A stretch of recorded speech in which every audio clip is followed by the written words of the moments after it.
Hello, fellow risk takers, and welcome to my worst investment ever. Stories of loss to keep you winning. In our community, we know that to win in investing, you must take risk.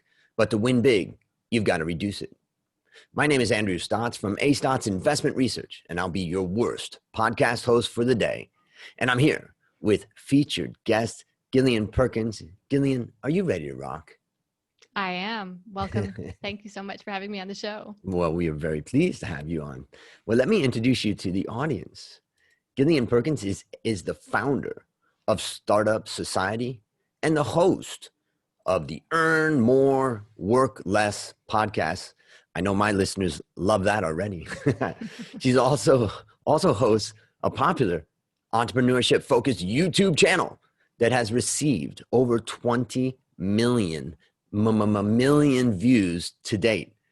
Gillian teaches people how to start and build profitable online businesses that allow them to earn passive income and live a flexible lifestyle. She runs her company with a primarily remote team, enabling her to travel the world, well, at least before COVID, with her family and homeschool her 4 young children. That is probably the shortest bio I've gone through with the most power packed in it. Gillian, take a moment and fill in some tidbits about your life.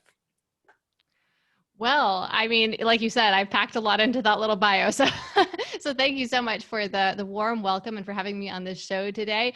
I had an investment immediately pop into my head when you reached out to me about the show, and I thought this is a story that needs to be told. So I'm really happy to be here today. As you just mentioned, I have 4 little kids, the youngest of which is about 3 months old right now. So she's a new one, and I've just been navigating, just figuring out how to run my online business with, so many little kids at home and balancing that. It is a constant balancing act.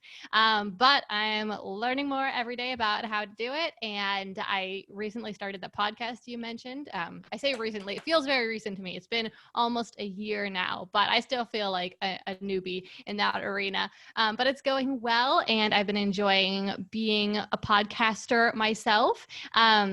I started that YouTube channel that you mentioned about 3 years ago now, and it was my second YouTube channel. My first one I started about 5 or 6 years ago, and it did not do so well. I learned some things from that first YouTube channel, but yeah, it just did not take off, did not grow. I mostly learned a lot of things not to do. So then 3 years ago, I started the YouTube channel I run today with a lot more knowledge under my belt, and it was pretty much a success from the start, only because of everything I'd learned from the past. But I reached my first 1,000 subscribers in about 3 months, and then I hit 2,000 a month after that, and 4,000 a month after that, and 8,000 a month after that, and from there it just kept snowballing and growing by about 10,000 subscribers a month, and it hasn't slowed down yet. So it's been an incredible journey so far. It is the number one thing that fuels my business and drives new customers to my business.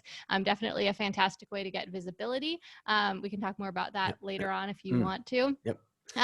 But yeah, I spend my working time running my YouTube channel and teaching other people how to start online businesses and the things that have worked for me and our clients. And then that only occupies about 4 hours of my day. I spend the rest of my day, like you said, homeschooling my kids, taking care of my house, and all those normal mom things. Super mom. Ladies and gentlemen, if you want to catch up with Gillian on the podcast, I recommend that you listen to episode 36. That's the one I just listened to. And that one's called 5 Reasons You Aren't Making Any Money Online. And I was just listening to that recently, and it's, great advice in there. I thought, right to the point. And so I appreciated that one. But let me just ask you, I know, I want to ask you, because there's a lot of listeners out there that are super busy. Everybody's busy, and they just got to be wondering, how can you do all this? It's one thing to send kids to school in the morning, pick them up in the afternoon, take them to activities after, but to homeschool your kids and do all of this, what's the key advice that you would give people to manage their life the way you do? Mm-hmm. Well, I think it starts with just knowing your priorities, right? You have to know what's important to you because most people fit a lot of things into their day. It might be social media and, and going to a job, or it might be homeschooling their kids and running a business, but we all have the same number of hours in a day and we all fill those hours with different things. So knowing what your priorities are, because you really do have enough hours in your day to do several different significant things every week, whatever those things might be. You just have to know what they are so that you can prioritize them. Second thing I would say, write down a plan, because if you can't make it work on paper, it's not going to work in real life when stuff gets crazy and, life happens. So try to figure out how you're going to fit those things together in paper, but leave lots of breathing room. That is so key because, like I said, life happens. Mm.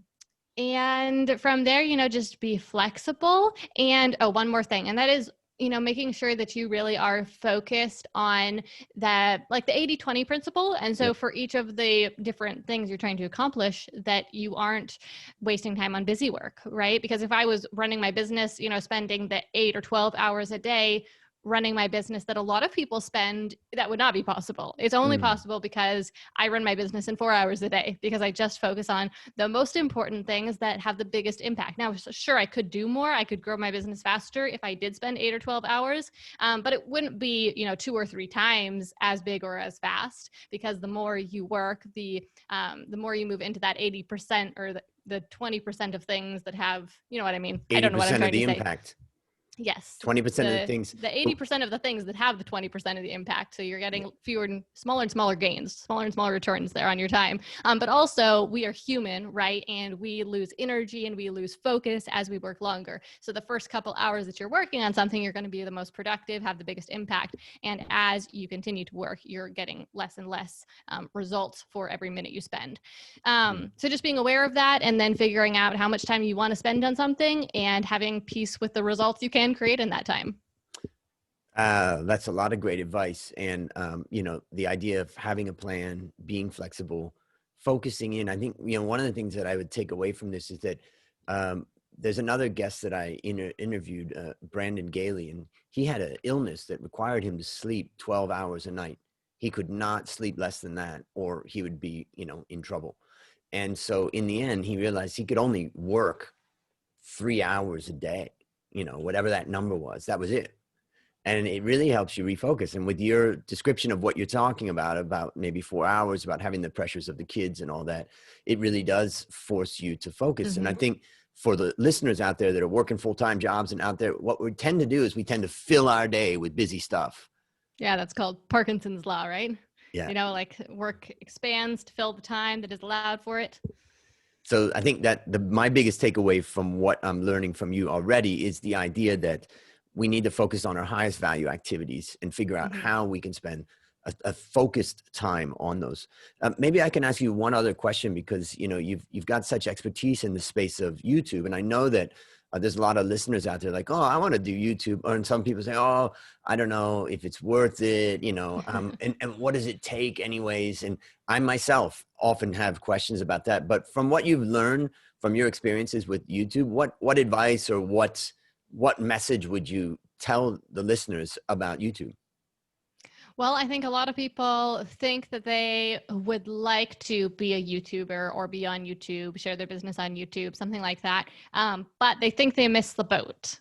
I know I thought I missed the boat 5 or 6 years ago when I started that first channel. I definitely thought I missed the boat 3 years ago when I started the channel I have today. And people tell me every single day, am I too late? That's the question they ask me. And the answer is no, you are not too late. It is not too late at all. There are new people finding the platform every day. People's interests change. People get tired of one channel and are looking for something new to watch.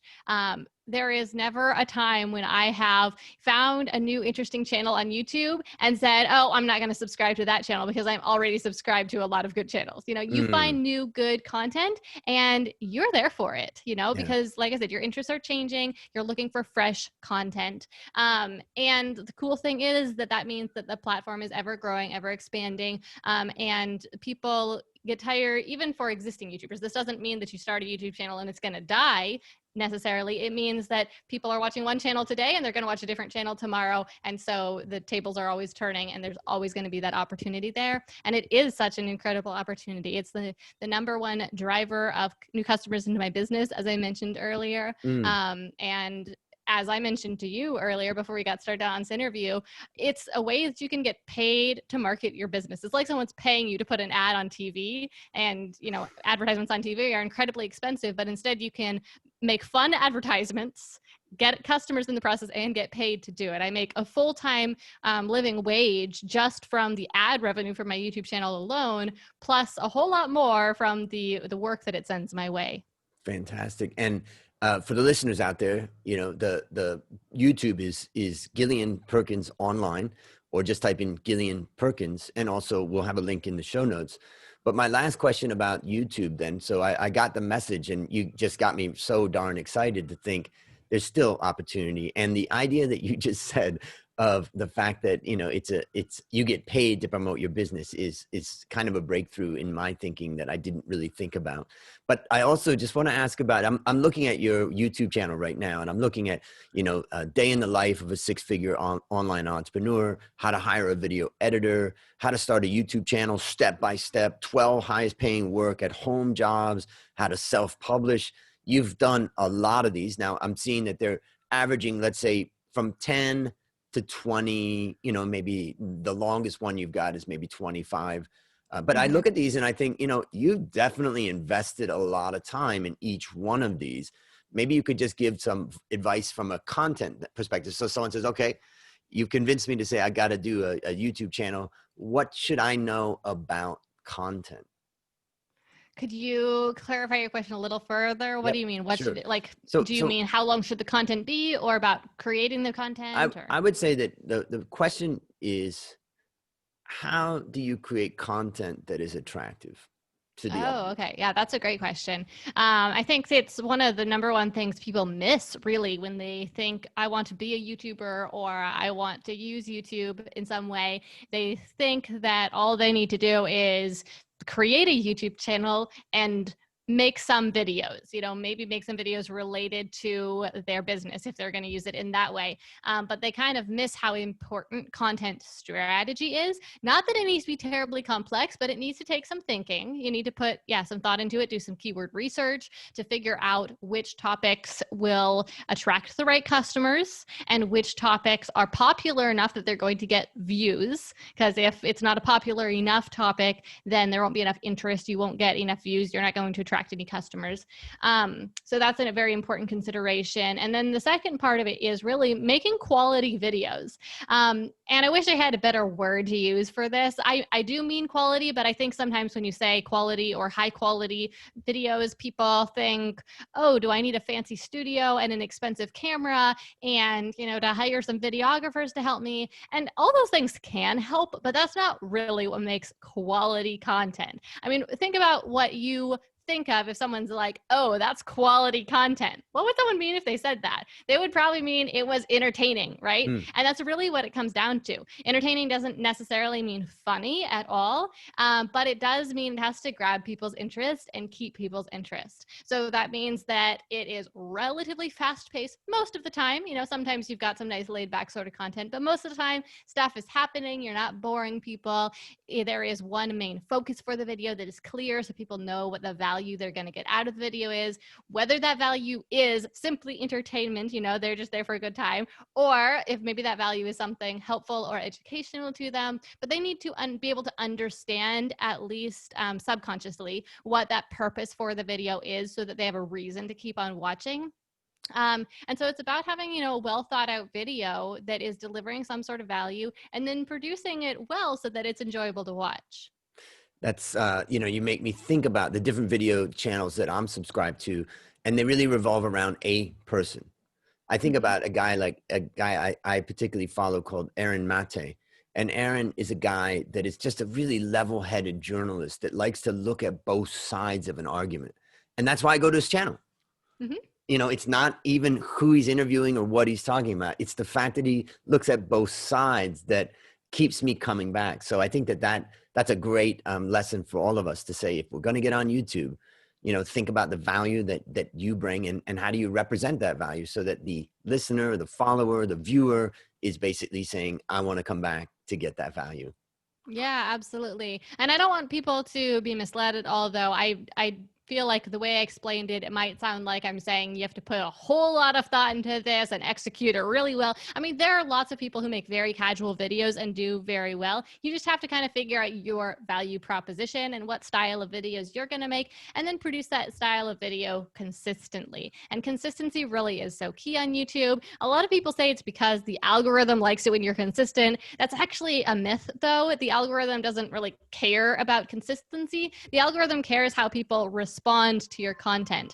And when people consistently see your videos pop up, then they know what to expect from your channel, and you kind of train your viewers to click on your content because they know it's going to be good.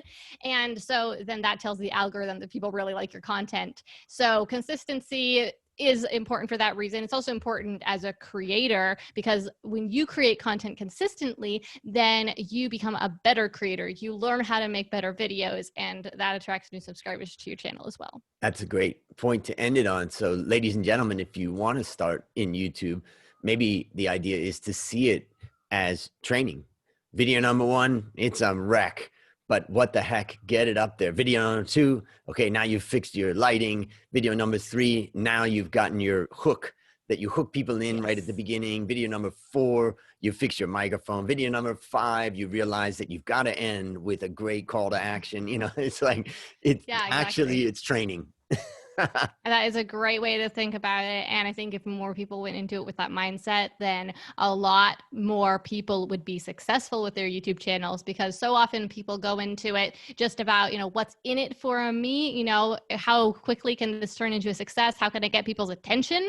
And they're not even thinking about how they can personally grow through the process. I think even experienced YouTubers often miss out that very important part. And so when they don't get those results that they're looking for in the first few weeks or first few months, then they call it quits, and they don't stick around to see what it can turn into. But if instead they went into it, what can I learn from this? And they worked on improving those individual aspects of the video, like you were mentioning, but also working on improving their ability as a speaker, their knowledge, and how they are, sharing and teaching people, and also, understanding all sorts of other aspects of marketing, then there's just so much room, as with so many things in life, there's so much room there for growth and so much that can be learned from it. Beautiful. Well, ladies and gentlemen, as you know, we don't normally go into this much discussion about business before we get into the worst investment ever story, but there was just so much that I wanted to ask. So I appreciate you taking the time. But now it's time to share your worst investment ever. And since no one ever goes into their worst investment thinking it will be, tell us a bit about the circumstances leading up to it, and then tell us your story. Yeah, I thought this was going to be my best investment ever. That's always the case, right? I'm sure that's always the case, because if it's your worst investment, then you probably put a lot on the line for it, right? And that was because you thought it'd be really good. So anyway, my worst investment happened a few years back when I was first working on starting my online business. At the time, I was running a local business, and I wanted some more flexibility, some more freedom. And I thought, online business, that's the way to go. I'd read the 4-Hour Work Week. I was set. And so I started tinkering around, created a little website for myself, and got heavy into that online marketing world. And anyone who has dipped their toes into the online marketing world knows all about the webinars and all the money that you can spend on the webinars. And so this was one of the first webinars I think I watched. Not the first one, but one of the first ones. And if you've watched very many webinars, you know that you can make anything sound very appealing and very useful and very just needed. So I'm trying to grow my online business, and I watched this webinar about growing your email list. And if you grow your email list, did you know that you have a machine that can produce cash at any point in time? You can just tell your email list about whatever you're selling, and they will buy it with no questions asked, and you basically can print cash. Have you heard of that? Press a button, right? A couple lines, press a button. You click that button and cash. So I learned this and I thought that sounds pretty good. And specifically, I already knew that I wanted to sell online courses. I am a teacher at heart. In my local business, I was a music teacher and I'd been doing that for quite a few years leading up to that. So I knew that teaching was something I was comfortable doing. And there was certainly plenty of topics that I'm a student myself as well. I love learning things. So I thought, this is a good fit for me. I can learn things, I can share them with people, and I can support my family doing that. But even if I wasn't going to sell courses with that email list, I could sell anything. So, so I was pretty much sold on that idea. Now, this course cost $2,000. And at this time, I was really living paycheck to paycheck. Running a local business is no joke. Your overhead's going to be pretty high most of the time.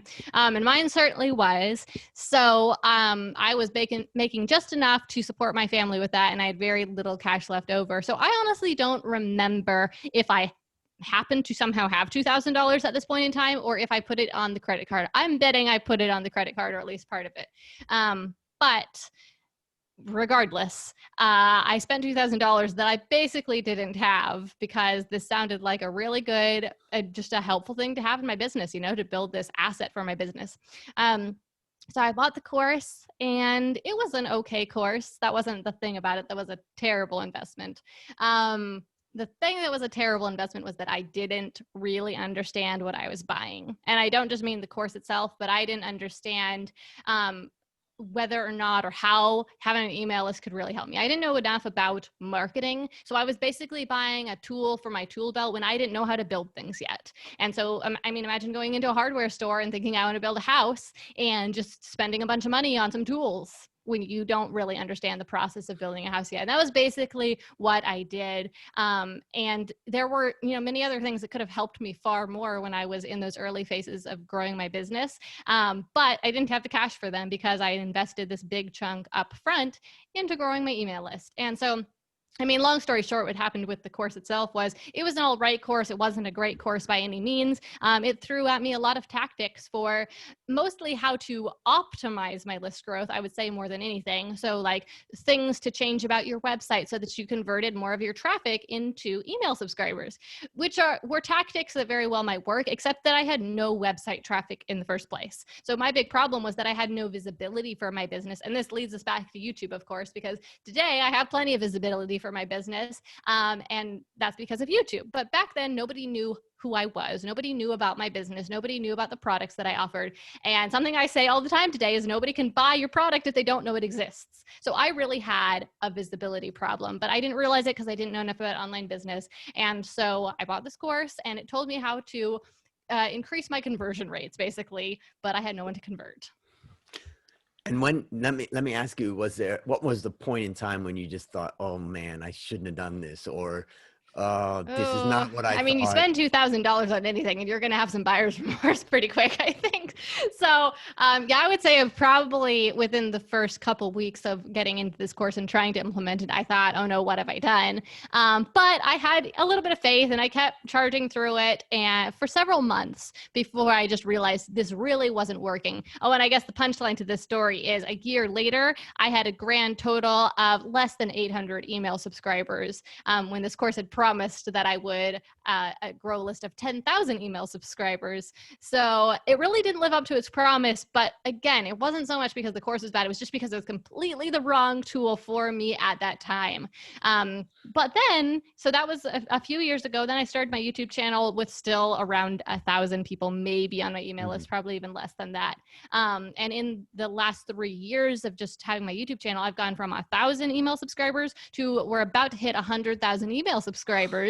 And it has nothing to do with, 27 conversion tactics, tactics for increasing my conversion rates. It has to do with getting more traffic and learning more about marketing. But as far as the tactics or the tricks go, growing your email list is pretty straightforward.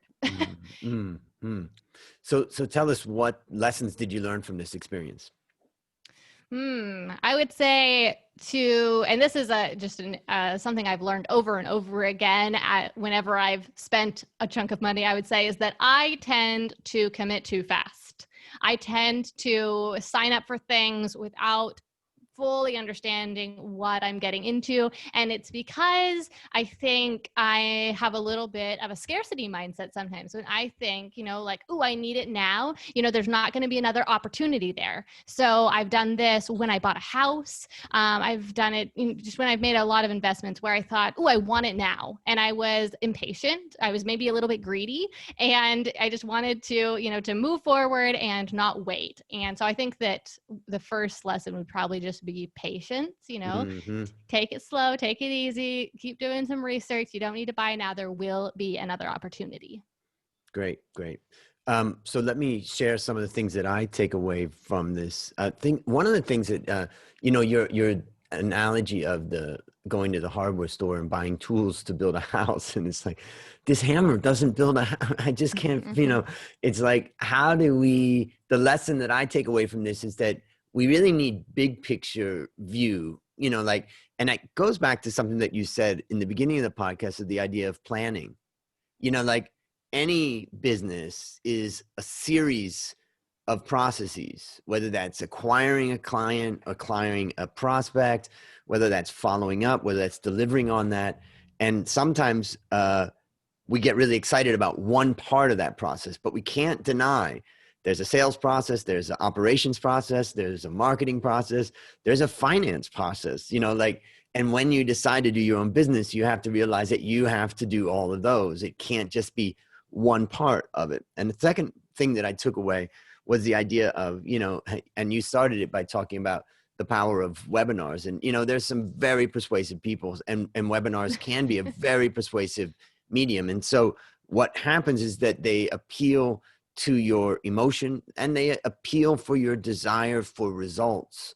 And they can do, I listened to a webinar a while ago, and the two guys on it were like masters at manipulation, basically. And they weren't ripping people off, but you could just at every turn they were reinforcing that this is a good decision. Here's why, and all of that. And it's very hard for any of us to not get excited that, and what does this teach us? We want an outcome. And if somebody can try to convince us that they can help us get to that outcome, we value that. And so I think it's a lesson to be careful when you're listening to people and, step back and don't let your emotions go out of control. But it's another thing. Also, it's a lesson of, how clearly are you communicating your value? How clearly are you getting people excited about the outcome that you can bring to them? And the last thing I would say is that I just tell the story about when I used to work in an investment bank, and I was the head of research, and I'm a very methodical guy, step by step. Let's make a plan, and those skills got me to become a leading analyst and a leading head of research. But I worked with a guy in sales department. He was the head of sales, and he was just the exact opposite. The exact opposite. The operations, having anything behind what he was saying was not nearly as important as grabbing the attention of the client and getting the money out of that client's pocket into this idea. Everything below that was just not so much of an issue for him. And in the end, he won. In the end, he got the clients. In the end, the clients liked him more. They appreciated my methodical thing, but they needed to take action, and he provided that to them. So it's the third takeaway. So the first one is the big picture and understanding the big picture and how that fits in before you go and buy a tool. The second thing is be careful of the emotional appeal, but also understand that you can use that and bring value to people. And then the last one is just the fact that, it's easy to sit back and look at someone pitching something on the internet as an example and go, oh yeah, that's just all fluff. But trust me, it is not all about getting the perfect product and the perfect delivery. That is it doesn't always win. So those are some of the things that I take away. Anything you'd add to that? Well, I would just say about that last point that you made there about the story between you and this other banker, that there is this popular figure in the online marketing world who I won't name because this isn't going to sound the most flattering, but I don't think he means this in a bad way, but he talks about how he is very He loves the process of marketing and he hates the process of delivering the product to customer. Now, he happens to deliver a pretty good product to his customer, because he's a pretty upstanding guy, but he doesn't really like that part. And so I just think that there is a lot to be said for just exactly that point that you were making there, to where, sometimes, just moving forward, taking action is really the most important part. And you don't have to have all your ducks in a row before you do move forward. Yeah, I mean, and the other option is that you don't have to sell your course at $2,000 in the beginning. You can sell it cheaper, knowing that, hey, I know I don't have all the pieces of this together, but I'm going to build it. And the people who get in now are going to get a lower price, but I'm going to build into that price. So, all right, based upon what you learned from this story and what you continue to learn, what one action would you recommend our listeners take to avoid suffering the same fate? I would say be patient and do your research and know that there's going to be another opportunity out there. Patience. That comes up a lot here in this discussion. All right, last question. What's your number one goal for the next 12 months? I run a membership program called Startup Society that teaches people how to start online businesses. And we started this program about 2 years ago, and we've been slowly growing it. We have a few hundred members in there right now, but my goal is to grow it to 1,000 members. I'm really passionate about just sharing this opportunity with as many people as possible. Building an online business has changed my life for the better. I'm able to work from home doing something that I honestly love so much and homeschool my kids and travel. And it's all because I, took action like we were talking about and started my online business. And it took me a lot of, I'll say blood, sweat, and tears, a lot of hours of Googling to figure out how to do it, a lot of money spent on webinars, only to find out that I hadn't bought quite the right thing. And so I created Startup Society to teach people the basics of starting an online business at a really affordable price. And so it's something I'm really passionate about, and I just want to share it with more people. That's exciting. So for the listener out there who says, that's exactly what I need, and I like the way that you talk, can you do two things? First is just tell them briefly about what they would get if they sign up and join in that. I'm interested too, number one. And number two, how would they do that? Yeah, absolutely. Well, thank you. Yeah. So it's called Startup Society, and they can find out more by going to startupsociety.com. And basically what it is each month we offer the members an action plan. And the action plan is kind of like a mini stripped down course. So it's a course without all the fluff, without the bloated price tag and the too much information, but instead it gets right to just the action oriented items. What do you need to do in order to create a specific result? So for example, one month we might guide the members to grow their email list, or we might help them set up their website, or we might help them launch their YouTube channel, or create a digital product, or launch that digital product, hire their first employee. But we break it down into just these 4 really simple lessons, 12 action steps total every month, so that people can actually make real, significant, and measurable progress in their business every single month with investing just a couple of hours per week. So we just are really pulling out all the fluff and then charging a really reasonable rate for that information. That's exciting. So listeners, there you have it. Go to startupsociety.com and check it out. I think it's very interesting. I'll have a link to it in the show notes. So listeners, there you have it. Another story of loss to keep you winning. To find more stories like this, previous episodes, and resources to help you reduce your risk, visit myworstinvestmentever.com. As we end, Gillian, I want to thank you again for coming on the show. And I want to congratulate you for being one of the brave ones. And I say brave because when I ask most people to come on the show, they say, no, Andrew, I'd prefer to talk about my winners. So I want to congratulate you for having turned your worst investment ever into your best teaching moment. Do you have any parting words for the audience? I'll just reiterate what I said before. Be patient. There's going to be another opportunity. And thank you so much for having me on the show. A major theme of the show, patience. And that's a wrap on another great story to help us create, grow, and most importantly, protect our wealth. Fellow risk takers, this is Andrew Stotz, your worst podcast host, saying I'll see you on the upside.